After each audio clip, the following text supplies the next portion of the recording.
대한민국을 들썩였던 부동산 열풍. 이건 마치 일본 부동산 버블 붕괴의 전조현상? 쥐값도 싸고 대출금리도 파격적인데 사람들이 집을 안 산다. 일본은 왜 그렇지 않느냐? 안녕하세요. 저는 경제닥터 박정호고요. 오늘 진단할 것은 바로 일본, 그 중에서도 부동산입니다.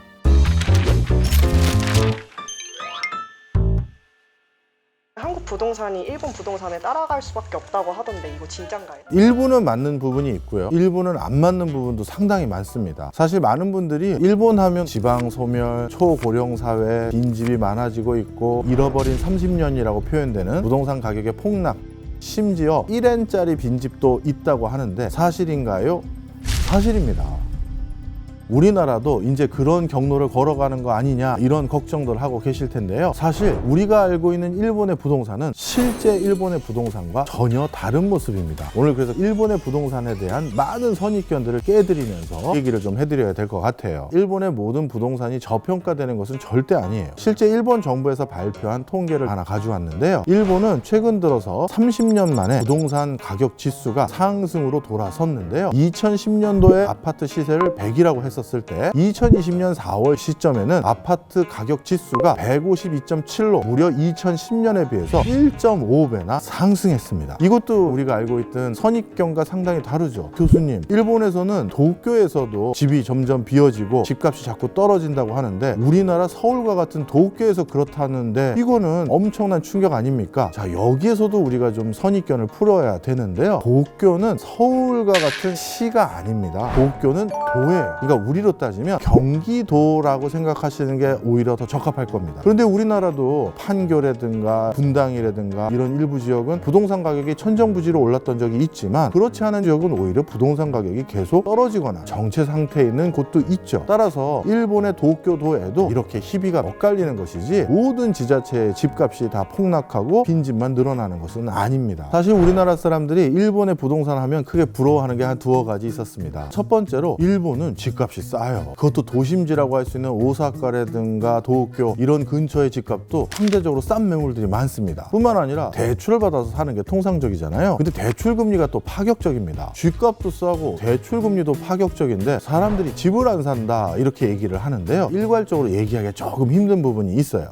일단 일본의 유수의 대기업들은 일반적으로 다 사택이 있어요. 직장인들에게 적지 않은 회사들이 사택을 제공합니다. 공무원으로 재직하고 있는 사람들에게도 국가에서 공무원 사택도 제공해 주거든요. 그러다 보니까 많은 사람들이 주택을 굳이 구매하지 않겠다라는 생각을 갖는 거죠. 그 다음 두 번째입니다. 일본의 기성세대들은 일본 경제가 전 세계를 좌지우지했던 1988년도에 정말 부동산 버블이 일어날 때까지 계속 부동산을 샀던 그 세대들이라고 할 수 있는데요. 이 사람들은 요즘 집을 살 수가 없습니다. 왜냐하면 30년 동안 집이 떨어지다 보니 본인이 정점의 집을 구매했기 때문에 되팔 수 있는 시기를 놓치다 보니까 이미 노후화된 주거 공간으로 바뀌어버린 거고요. 팔래야 팔 수도 없는 상황이 된 거죠. 근데 우리나라는 대치동 음마아파트, 반포 주공, 개포 주공, 여의도 시범아파트도 마찬가지죠. 이런 것들이 노후화됐지만 우리나라에선 그게 왜 비싸게 거래됩니까? 피디님.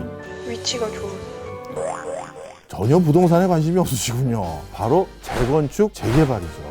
이 노후화된 주택이 언젠가 재건축, 재개발되면 굉장히 비싼 아파트로 거래될 게 뻔하기 때문에 그런 기대감 때문에 굉장히 고가의 거래가 되는데요. 일본은 우리 같은 재건축, 재개발이라는 게 일반적으로 잘 일어나지가 않습니다. 노후화된 집은 처음 내가 샀을 때보다 집이 낡았으니까 나중에 싸게 팔릴 수밖에 없는 거예요. 그러면 지금 사회생활을 시작하는 사람들의 입장에서는 그 노후화된 주택을 지금 사서 다시 나중에 또 팔게 되면 아예 집값은 더더욱 못 받게 되겠죠. 그러다 보니 다세대 다가구 주택들이 많은 지역에 근무해야 되거나 그쪽에 살고 있는 사람들 같은 경우 굳이 집을 구매하지 않아요. 내가 그냥 차라리 월세로 내고 사는 게 재산을 관리하는 입장에서 더 적합하다라고 생각을 합니다. 자, 그런데 일본의 부동산 흐름에 아주 특이한 현상이 하나 더 있습니다. 실례지만 PD님은 나이가 어떻게 되세요? 25입니다. 일단 일본은 20대, 30대들이 갑자기 집을 사기 시작했는데요. 왜 집을 샀느냐? 이 20, 30대들이 원하는 주거 환경은 일본의 나이 든 사람들이 원하는 주거 환경과 사뭇 달랐기 때문입니다. 일본의 대표적인 주거 문화는 단독주택이나 우리로 따지면 빌라라고 불러야 되는 것을 일본에서는 아파트라고 부릅니다. 이렇게 오래전에 지어졌던 단독주택이나 일본에서 아파트라고 불리우는 빌라 같은 곳은 굉장히 뭐랄까요? 정주 여건이 쾌적하지가 못해요. 구조도 협소하고요. 뿐만 아니라 너무 춥습니다. 난방도 제대로 안 되고 냉방도 제대로 안 돼요. 그러다 보니 일본의 MZ세대들, 젊은 세대들은 그런 집에서 살고 싶지 않거든요. 그러다 보니까 요즘 MZ세대들의 삶의 질을 생각하는 그 문화에 딱 들어맞는 주거 공간들이 생기기 시작한 겁니다. 최근 일본 정부에서 일본 도심지 한복판 타워 맨션이라고 해서 엄청나게 높은 초고층 아파트, 우리로 따지면 주상복합에 해당된다고 보시면 되겠는데요. 그 초고층 주상복합은 그 건물 안에 온갖 편의시설이 다 들어가 있습니다. 예를 들어서 헬스클럽도 들어가 있죠. 수영장도 있죠. 바로 밑으로 내려오면 편의점이나 세탁소도 있고요. 그런데 이 20대 또 30대 초중반의 이 MZ세대들이 자기 돈은 없죠. 하지만 뭐가 가능하다? 일본에서 대출을 많이 해줍니다. 일단 일본은 20대 30대인데 당신 직업이 뭐예요? 죄송해요, 저 정규직이 아니라서요.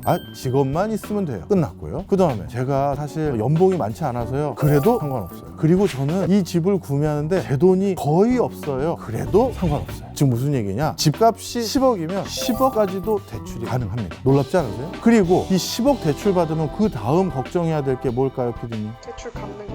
맞습니다. 이자율이죠. 근데 일본은 근 10여 년 이상 0% 제로 금리를 계속했어요. 그래서 대출 금리가 거의 1%나 될까? 이 정도 수준입니다. 따라서 약간 무리해서 이런 타워 맨션이라고 불리우는 우리나라로 따지면 주상복합에 해당되는 것을 구매하려는 사람들이 대거 늘기 시작했고요. 그리고 한계층이 더 있어요. 일본에서의 은어 아닌 은어, 파워 커플이라는 겁니다. 두 부부의 소득이 우리나라 돈으로 1억 4천만 원이 넘는 부부를 파워 커플이라고 부릅니다. 굳이 무리한 대출을 끼지 않고 약간의 대출만 껴서도 얼마든지 좀 전에 말씀드렸던 파워 맨션을 구매할 수가 있게 됐거든요. 그러다 보니까 이 파워 커플이냐 아니냐가 일본인들 사이에서는 되게 부러움의 대상이 됐다, 이렇게 보시면 되겠죠. 그래서 일본의 요즘 부동산에는 예전에 일본의 잃어버린 30년 이전에 있었던 용어가 다시 유행이 들기 시작했습니다. 일본의 부동산이 정점이었을 때 1억 엔이면 우리나라 돈으로 10억이 넘는 거잖아요. 그러다 보니까 너 억션에 산다며 하면서 이렇게 부른 적들이 있었는데, 그 잃어버린 30년 이전에 있었던 억션이란 용어가 요즘 다시 일본에서 회자되고 있습니다. 그만큼 요즘 일본의 특정 지역에서는 부동산이 다시 고공행진을 보이고 있다는 걸 이런 표현에서도 우리가 알아볼 수가 있겠죠. 그래서 최근 들어서 일본의 주택가격 상승을 견인하고 있는 대표적인 세력이 바로 이 MZ세대들이다, 이렇게 보시면 되겠습니다. 그리고 이 MZ세대들은 일본의 부동산 버블을 경험해 본 적이 없어요. 그러니까 이분들이 사회생활을 처음 해서 마주친 부동산 가격은 이미 버블이 꺼지고 낮을 대로 낮아진 그 금액에서 부동산을 마주하게 된 겁니다. 그러니 이런 상황에서 자신의 선택지는 넓어지는 것이죠. 자, 그러면 정리를 한번 해볼까요? 일본의 부동산의 흐름은 크게 인구 감소와 고령화 저출산으로 인해서 빈집이 늘어나고, 그러다 보니까 집값이 폭락하고 아무도 부동산에 대해서 투자하지 않는 잃어버린 30년이 아니라 잃어버린 40년, 50년으로 간다라고 인식들을 하시지만 실제는 그렇지 않다. 오히려 사람들이 더 선호하는 동네가 또다시 생기고, 그 과정에서 전부가 오르는 건 아니지만 특히 사람들이 선망에 맞이하는 집값들은 계속 오르고 있었던 게 최근 10여 년의 흐름이다, 이렇게 보시면 되겠습니다. 오늘 진단은 여기까지입니다. 여러분은 어떠셨나요?